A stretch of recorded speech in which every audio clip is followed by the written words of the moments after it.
Story 1. The closet door was open. You know that specific drop in your stomach when you walk into your own home and just know something is off?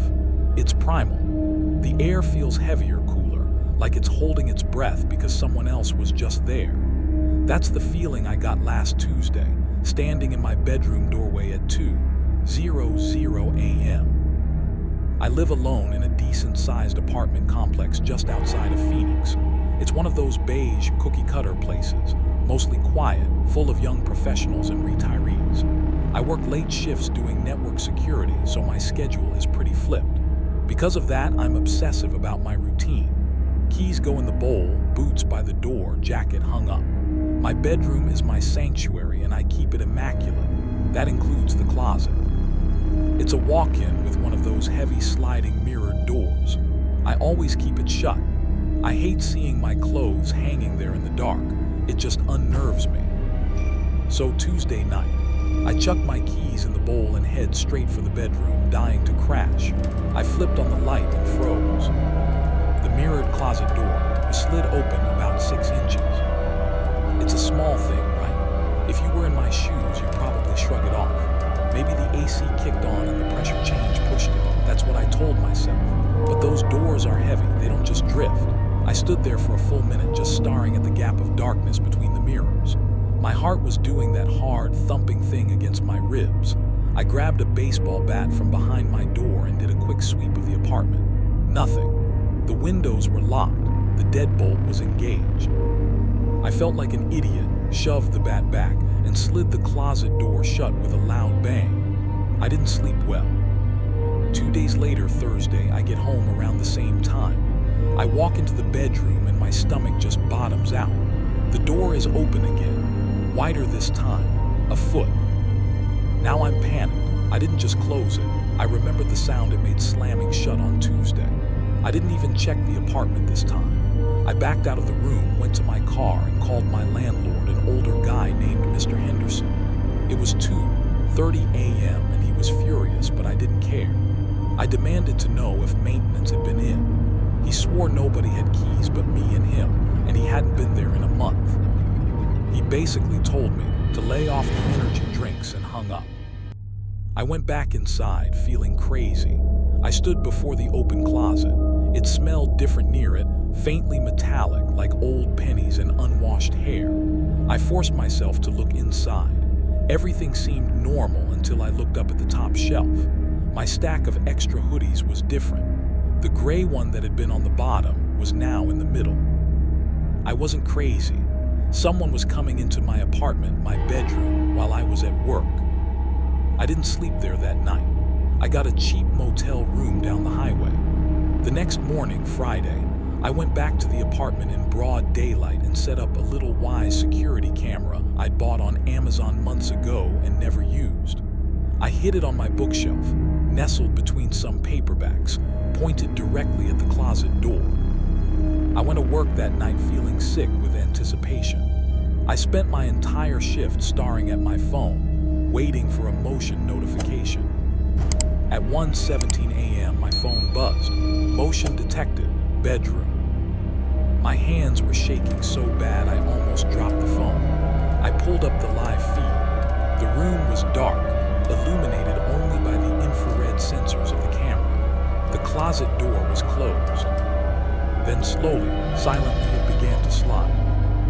It took agonizing seconds for the gap to widen. I was expecting to see a burglar, maybe a creepy neighbor who stole a key. I wasn't ready for what I actually saw. A hand reached out from the darkness of the closet.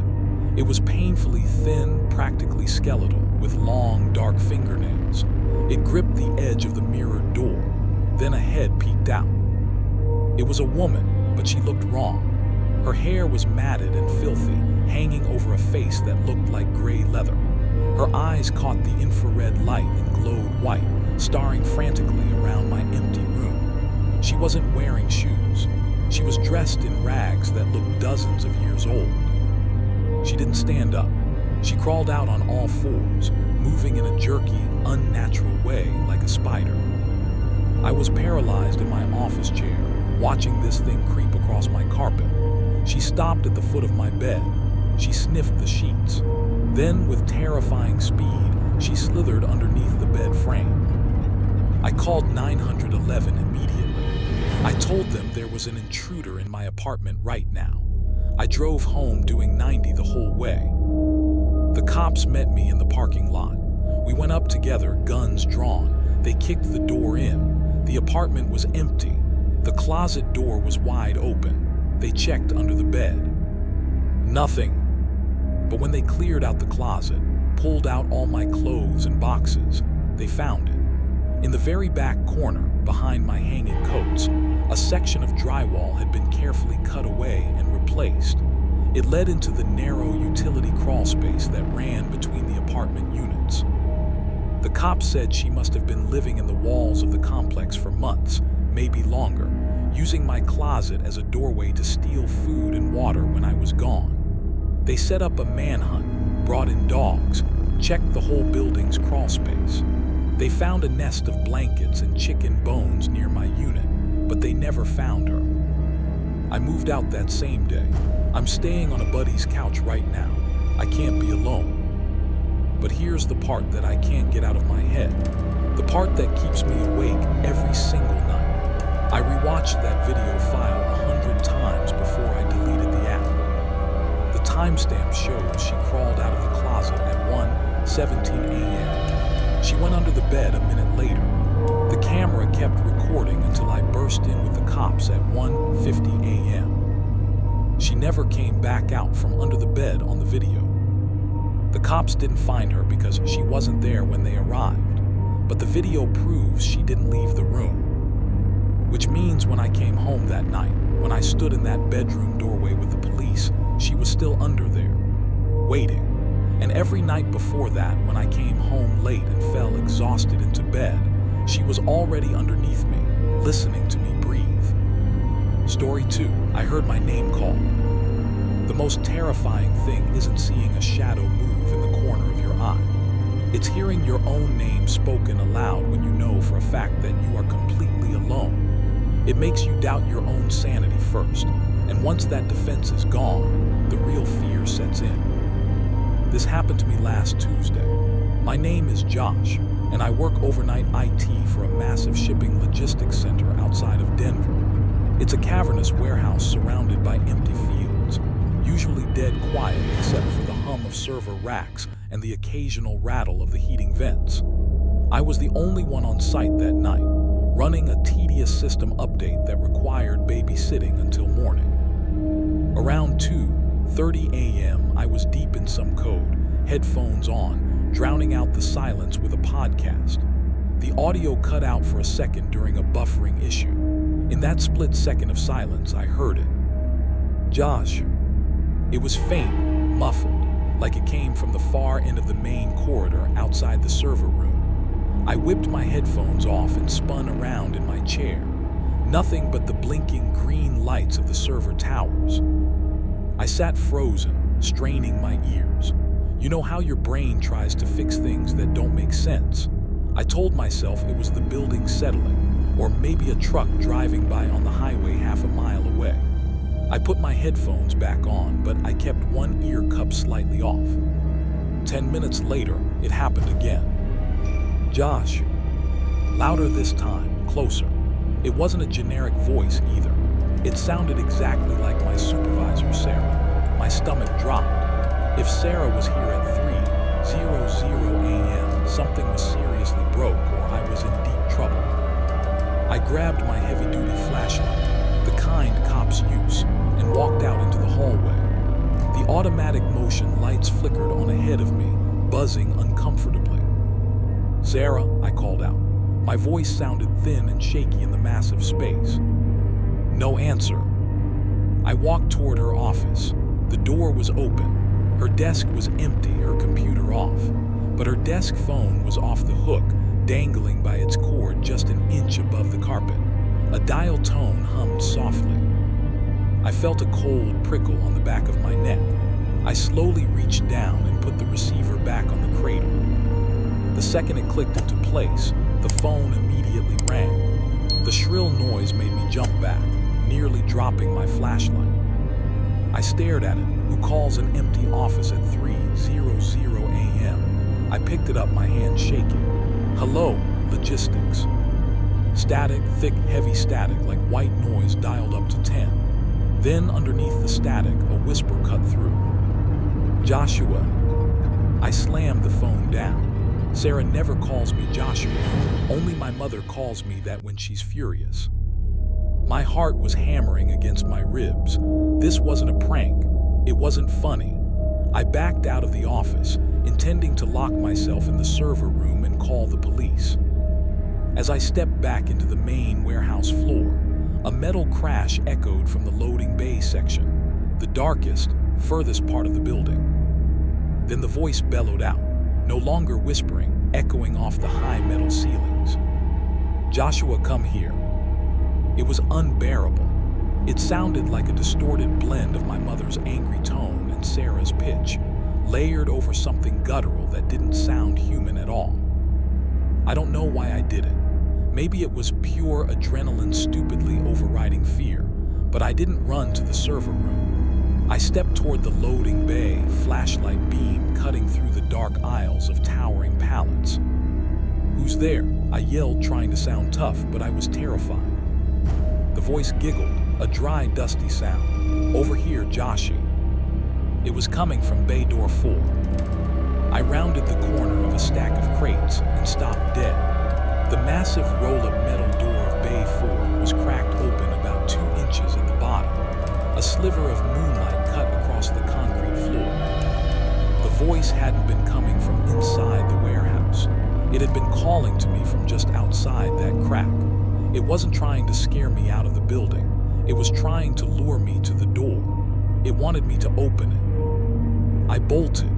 I ran faster than I ever have in my life, straight back to the server room, locked the heavy security door, and dialed 911.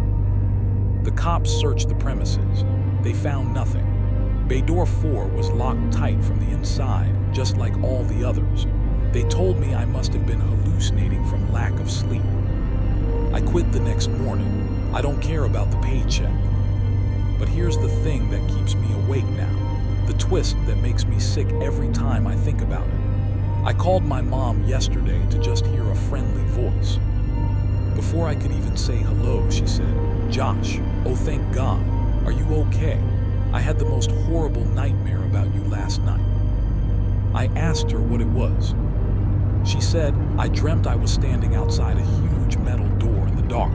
It was freezing, and I was screaming your name over and over, begging you to let me in." Story 3. The bathroom light flickered. You know that feeling when a light bulb is about to die, and it gives that quick, stuttering blink? It's annoying, right? But what happened in my bathroom last night wasn't a dying bulb. It was a warning I was too stupid to understand until it was too late.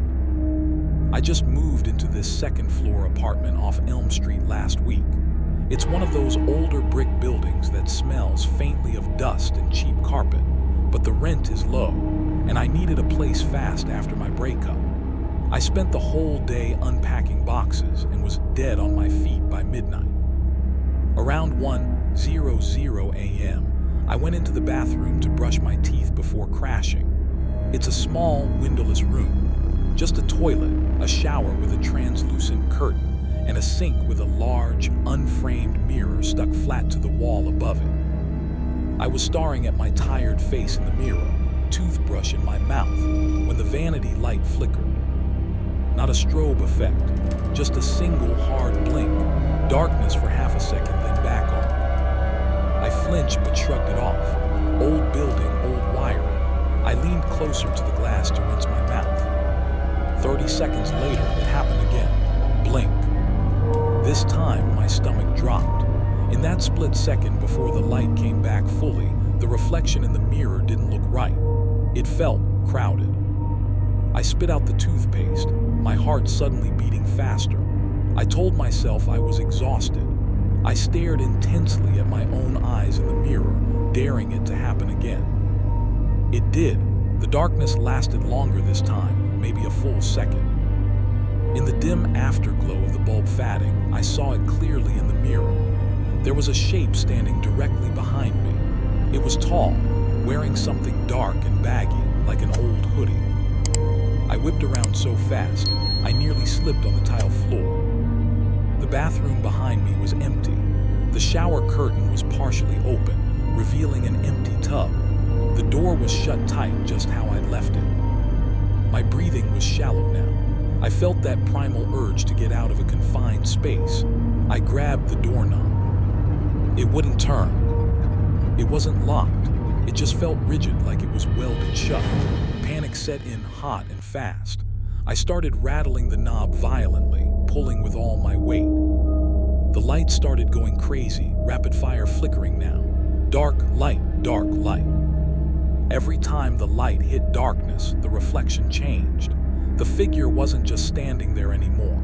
It was moving. Blink, it was closer. Blink. I saw a hand reaching out toward my reflection's shoulder. Blink. I saw a face, pale, with eyes that looked far too wide, staring right at me in the glass. I screamed and threw my shoulder against the door. The light died completely.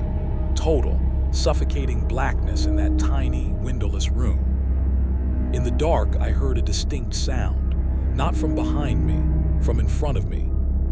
The sound of glass sliding. A blast of cold, stale air hit my face. I lunged backward, tripping over the toilet and cracking my head against the wall. I was dazed, sitting on the floor in the pitch black. Then a flashlight beam cut through the darkness, but it wasn't coming from the doorway. It was coming from where the mirror used to be.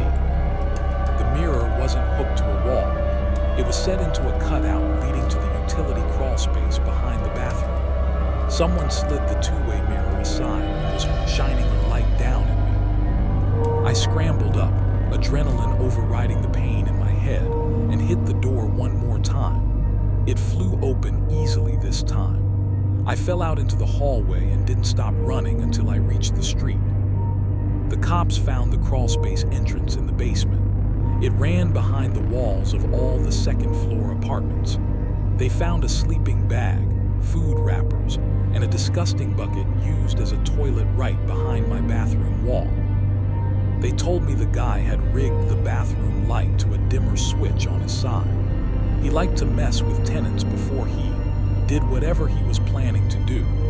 He'd been holding the doorknob from the outside at first, then went into the crawlspace to watch me panic. I moved out today. I'm staying in a hotel, but I can't use the bathroom here. Every time I look in the mirror, I keep waiting for that split second of darkness to show me what's really standing behind me.